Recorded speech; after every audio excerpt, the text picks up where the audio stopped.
Okay,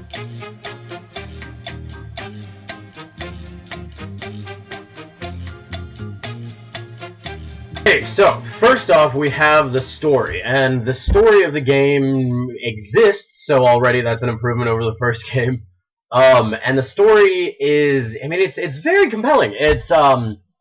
You are introduced to the game in the same way you are introduced to the first game. So you start out in this level that teaches you the basics, teaches you, what you can do, attack more in the way of customization, being able to emote, and all this jazz. Basic physics, basic jump, everything. And then at the end of the first level, after you're introduced to, the medium molecule staff and everything via headshots and all kinds of fun stuff, at the end of the first level, the Negativitron tries to suck you up. And the Negativitron is a vacuum. And it's an evil, evil vacuum, so that sucks. But it's cute and it's adorable, and right before you get sucked up by this vacuum, you're rescued by unnamed guys who get named shortly thereafter, Larry Da Vinci and Avalon Centrifuge. And each of these characters has their own distinct personality, and they're adorable, and it's really, really funny. The cool thing about this game is that every world, the overall story of the game is that the two guys that rescue you, Larry and Avalon, are members of the Alliance, and the Alliance is this entity that needs to be reunited. So by Sack Boy, Sack Girl, Sack Thing, Sack Tranny, to work together to stop the Negativitron, because the Negativitron is wreaking havoc on everything, Craft World, everything LittleBigPlanet.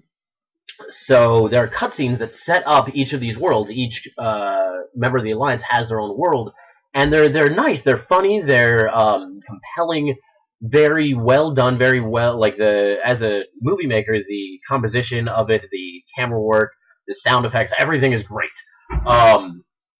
Each individual world also has its own story arc, so not only is there an overall narrative that you need to defeat the Negativitron, but each world, it's like, hey, there's this new Alliance member, there's this such and such going on with the area they live in, you need to make everything right, and then recruit them, and then they'll help you out later on. I mean, it's just very, very cool stuff, and it's vast improvement over the original. The only thing bringing down the story is the relatively weak ending. The ending wasn't as filling, as satisfying as I would have liked, so hopefully there's, putting this out there, community creators out there, go and make some kind of epilogue that wraps things up and is beautiful, and I would greatly appreciate it. So overall, for story, 9.5 out of 10. The gameplay of LittleBigPlanet 2, it's a pretty much standard platformer that you would expect, standard 2D platformer, and it has 3 layers of depth. Anybody who's played LittleBigPlanet 1 will be instantly familiar with the controls and the handling of how, LittleBigPlanet exists and how everything functions. Cool additions, though, are gadgets, and gadgets, they introduce about at least one gadget or gadget convention to each world of LittleBigPlanet. So you get introduced to the Controlinator, the Grabinator, the bounce pads, the grappling hook. Just really, really cool things that really make for a much more sound, much more interesting, much more fun and compelling, and varied gameplay experience over the original LittleBigPlanet game. So that's good. The difficulty ramps up as you go throughout the game. So the beginning really holds your hand, has infinite respawns. There's no worry of whether or not you mess up, because it's just getting you used to how everything works. So it's great, and really takes the player by the hand and introduces them to this new world. As you get further on into new worlds, the difficulty increases pretty dramatically. I mean, steadily, but by the end of it, the final boss is quite challenging, so that's always a plus. There are side missions, or side non-story-based levels that are versus modes, or survival challenges, or score challenges that are brilliant. The way that they've created these with the new tools that they give the community is nothing short of amazing. There are some of them that can be played over and over and over again, and you'll never get tired of. The more the better. So the versus modes, especially. For example, my dad came down, and we were playing Little Big Planet, but we were playing a pool game that they made in Little Big Planet 2, and he was like, "You guys are playing pool?" And I was like, "Yeah." He thought that was genuinely cool and interesting that you could do that when this is supposed to be like a standard platformer. And my dad doesn't play games, so the fact that he was compelled is quite an achievement. Only thing that might turn a couple of people off, which I don't mind because I'm used to it, is the floaty nature of the jumps. Every review that I've seen has hit on this. Yes, you jump. It's a little bit floaty. It's okay. I mean, some people don't like it for a platformer. It's a 2D platformer, so whatever. And if you don't like it, you clearly haven't mastered it yet. So get over yourself. But anyway, overall for gameplay, I'm giving it a 9.5 out of 10. Phenomenal. Presentation. The presentation of Little Big Planet 2 is downright phenomenal. I'll just get this out of the way. 10 out of 10.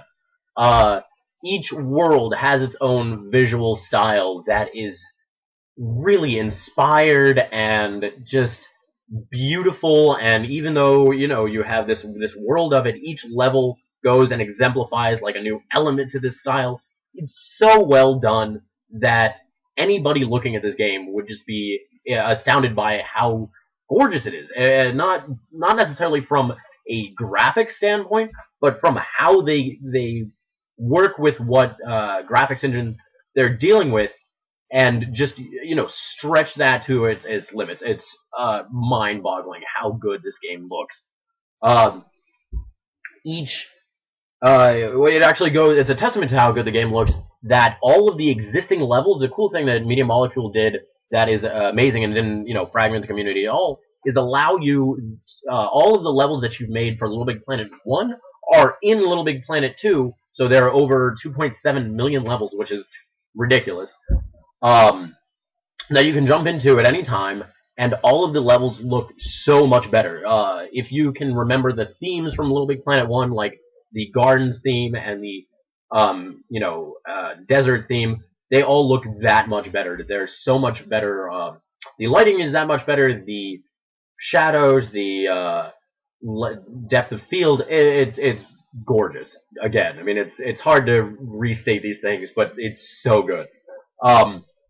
Further with the presentation is the customization options they give you. Not only does it look gorgeous, but you can do whatever the heck you want to it. You can decorate your pod. You can decorate your Earth. You can decorate sack boy, sack girl, sack thing, sack tranny, sackless entity. Any way you want. You can put stickers, decorations. You can put these in the levels that you play, either your levels or the levels that the Media Molecule gives you. It's so good. 10 out of 10. Enough said there. The sound element of Little Big Planet is as equally phenomenal. The soundtrack that they have is nice and varied, but just so cool. Very family friendly, but also, a lot of these songs are songs I would love to have on my iPod. You have Fifth of Beethoven, which is always fun. And so I'm never doing that again.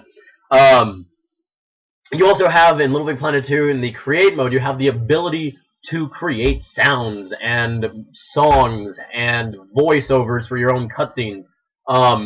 The narration by Stephen Fry is spot on and as hilarious as ever. Just in a very subtle, dry kind of British humor way, and that's exactly what it needs. And also, the last thing to note on with sound is each theme, when you're in create mode or when you don't have any music in a certain portion of the level, each theme has its own, very subtle atmospheric sounds that just are spot on. The ambiance is great. Sound, 10 out of 10. The one category that's probably going to be the most varied throughout my video blogging career. Replayability, trophies, and accessibility. Trophies are actually an element of a game. They make the game that much gamier by giving these meta goals for the player to go and strive for. You're making more of a game out of a game. I mean, it's kind of a fun deal. Microsoft, that's one of the things you've done right. I mean, trophies came from achievements, whatever.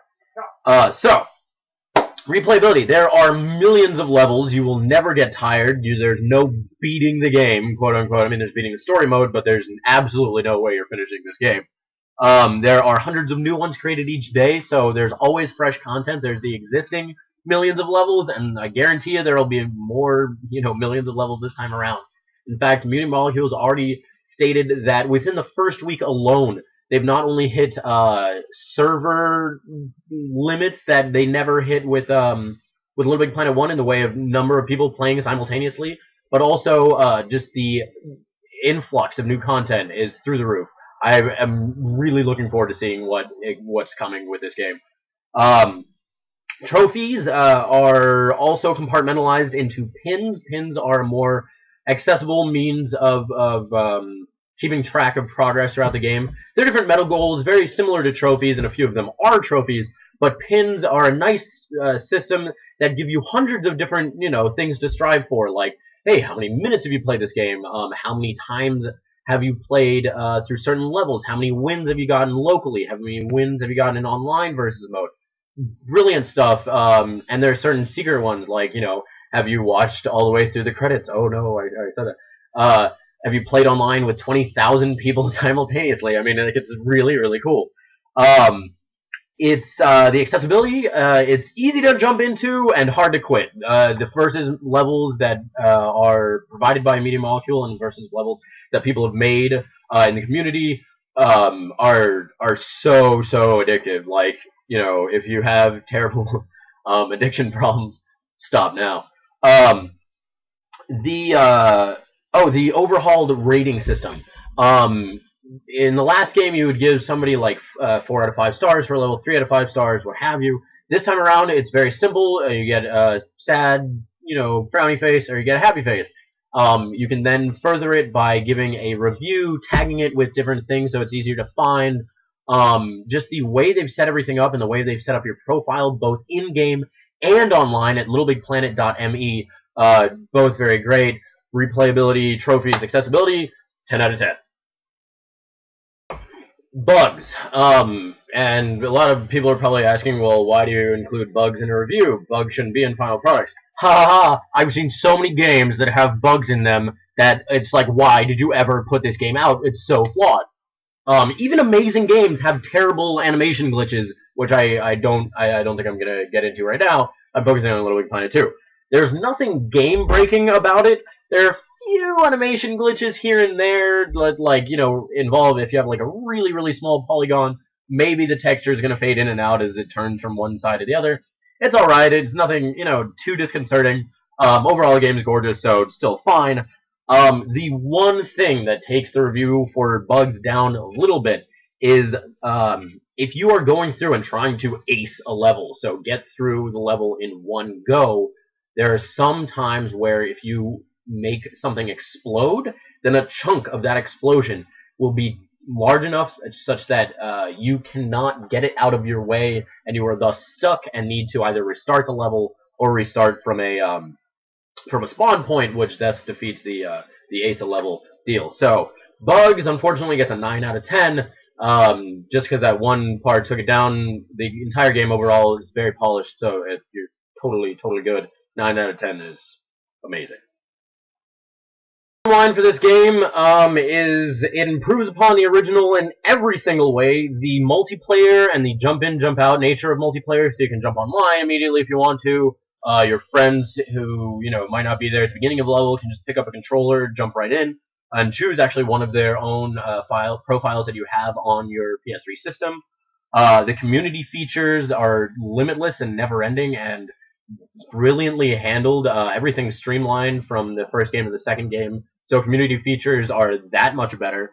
And it's a perfect family game. You can play this game all ages. Nobody's going to find it too frustrating. Nobody's going to find it too, bizarre and like, why would you kind of do this? It's adorable. It is fun. It's entertaining. You can get limitless replay out of this game. I would say overall, 10 out of 10. LittleBigPlanet 2, 10 out of 10. First review, done.